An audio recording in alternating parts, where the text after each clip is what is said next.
Let's talk through National 2 and we begin in National 2 North where the title race continues to rumble along with Leeds Tykes still in pole position. Pete Seaborn and Pete Lucock's side made it 13 wins in a row as they defeated Chester 41-26 in round 22. They showed their no-nonsense grit and efficiency, which we've seen on multiple occasions this term, to get over the line in this one because they actually trailed 23-19 at half time. But Adam Brown and Edward Brown both scored hat-tricks as the superb Leeds side marched on again, and they remain 9 points clear of the top with 4 games to go in the season after second place Sheffield returned to winning ways in some style. They scored 3 tries in quick fashion at the start of the second half to pull away from Hull Ionians in round 22 and earn a 45-6 victory at Brantington Park. So as you can see, Leeds still in control of the title race ahead of round 23, whilst there were also wins in the top half of Fylde, Wharfdale and Tynedale. And Tynedale's 33-31 win away at Harrogate had a bearing on what is becoming a very tense relegation fight in National 2 North. Harrogate led for a fair chunk of this contest, but fell 33-31 behind with 7 minutes remaining after Chris Wearmouth had dotted down for Tynedale. But like in the reverse clash back in November, Harrogate had the chance to win it with a late penalty, but Rory McNabe's attempt was agonisingly off target, and it means Harrogate had to settle for 2 points rather than 5, and it keeps them in the bottom 2. But for Billingham, they are now out of the danger zone as an 18-month wait for an away win came to an end in round 22 with a 35-22 success over Lymm in the northwest. Back-to-back victories for Billingham now, which means they are now 1 point clear of the bottom 2, and one of those unwanted positions in the bottom 2 is now being occupied by Hull after they slipped to a 5th defeat from their last 6 games after losing 35-13 at 4th placed Fylde. And it means the next few weeks will be crucial for Hull, and they are our first featured club of the week on this week's edition of the National League Rugby Preview Show. And the Yorkshire outfit actually face Harrogate at the start of April, but in what will be or could be an absolutely massive game in the context of the season. But before that, they welcome Sheffield Tigers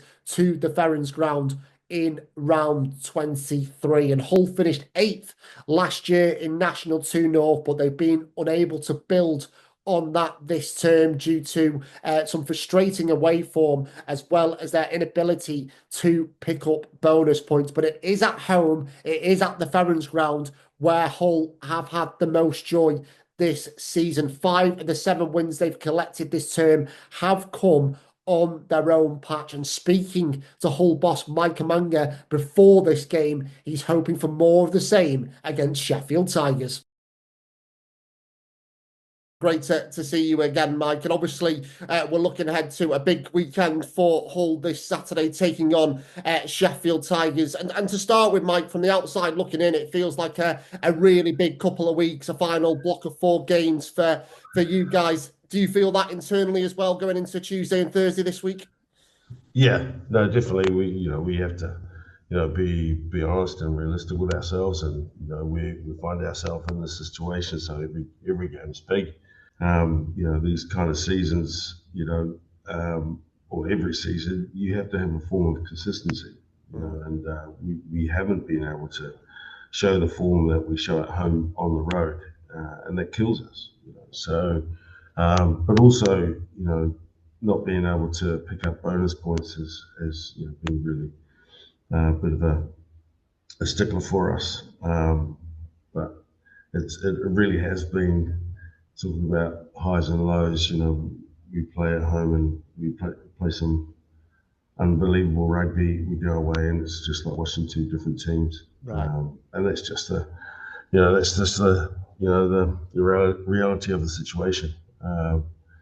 But the boys turn up every week, so to speak, Tuesday, Thursday, and just these next 4 weeks are crucial, crucial for us. And how important is it, Mike? You mentioned there that the boys are turning up on Tuesday, Thursday. How important is it that their attitude remains as right as it sounds like you're saying? Really, I mean, you've got some fantastic leaders in that squad. I know Mike passed a good record at the weekend. You could captain Mike Joblin and Ali Hurd's not too very close behind that as well, isn't he? So, how important is it that those kind of attitudes remain the same during this kind of 4 games of the season, if you like? Yeah, it's those are the tricky ones when you have the highs that are really good, and then the lows where sometimes you come off the park. Some instances with a bit of disbelief. Then it's our job and the leader's job to get the heads up, and the minds right again, so we can go again. Otherwise, you find yourself falling into a deep dark hole. But the leaders have been very good. It's been tough, but that's the game of rugby. Because that's going to kind of come on to you as well, Mike, really, because I know this season you passed kind of 50 games in charge of the club. I remember you kind of taking on the role during when the side were in National One. So how have you kind of found the last couple of years, Mike, from that kind of point of view? Yeah, it was tricky, and when myself and Tony Penn took over, there was it was I won't candy coat it. It was tough. It was tough work coming into an environment such as it was, and then trying to put your own stamp on things, keep people together. And this year we've also lost some other stalwarts of the club as well for differing reasons. So it's it's a challenge every week, but one that we're well up for. Otherwise we wouldn't be here. So we have our own competitions, externally in terms of keeping rugby alive in a very rugby league prominent town. So you have to compete with that as well. But this league this year has been even crazier than last year.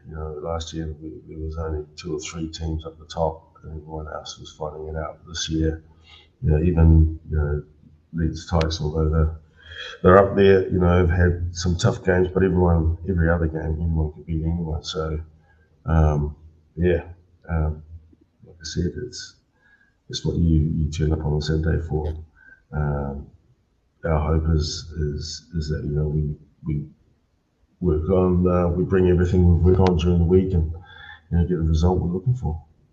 Just in terms of these final 4 games, I know kind of any coach doesn't want to completely disregard a defeat or anything like that, but how much do you kind of have to kind of reset and purely focus on what is to come rather than dwelling too much of what's gone on in the past this season? Because obviously you've had those really good home wins against your Fields and your Wharfdale, so you can't completely park what's gone on, but I guess you want to try and just switch off completely and fully focus on the next four games. Yeah, we've highlighted it as a series. So okay. So this week's game is the next one up. It brings its different challenges. We have to adjust some of the stuff we have done previously, but for us, it's just making sure our focus is right on the process. It's really simple. Making sure everyone's on the same hymn sheet for this week, and focusing solely on this week's game, and then once it's done, then we'll focus on the next one. And just finally, Mike, just quickly, you mentioned kind of only focusing on one game at a time, and you've kind of taken my next question away from me there, Mike, because I know other people looking at sorry. No, other people at the fixture list will go, do you know what, that game against Harrogate on April 5th seems like the big one, but is it important for you to kind of just focus on this Sheffield Tigers game for 2 reasons, really? One, you mentioned your home form before. I think 5 of the 7 wins you've got this year have come at the Ferrens ground. But also, too, you mentioned it in your last answer. National 2 North is a crazy league and anyone can beat anyone. So you can't start thinking about, oh, that Harrogate game means more to us than this one. You've got to focus on your job, get back in the clubhouse afterwards, and then you can maybe see where it all lies. Yeah, we have to, because it's, points are paramount. So, we can't take focus away from the group for the following week because, the job this week hasn't been done. And it is, a really, really simple focus for us. So we've done already. Last night was a really good session with boys, focusing on, parking what happened in game 1, but taking out the good things, and there were a lot of good things. Just making sure we take those into the following week with some add-ons. So that's been our focus already, and the first training night, tomorrow night, again we'll be just sharpening the tools and getting ready for Saturday. So thanks to Mike for joining us earlier in the week. As he said, Hull are treating these final 4 games as their own mini-series, and they will want to begin their series with victory over a Sheffield Tigers side who eased their own relegation fears last time out with a 38-23 win over Otley. And in fact, a bonus point victory for the Tigers this weekend could make them safe depending on results. So a big contest awaits at the Ferrens ground on Saturday. So if you are in the area, why not pay Hull Rugby Club a visit? It has all the ingredients to be a big, big day on Humberside. But of course, Hull versus Sheffield Tigers is just one of 7 offerings we have for you in National 2 North this weekend. And we'll start at the top of our list because, as you can see, Billingham are the first team to appear, and they are back at home against 7th placed Chester.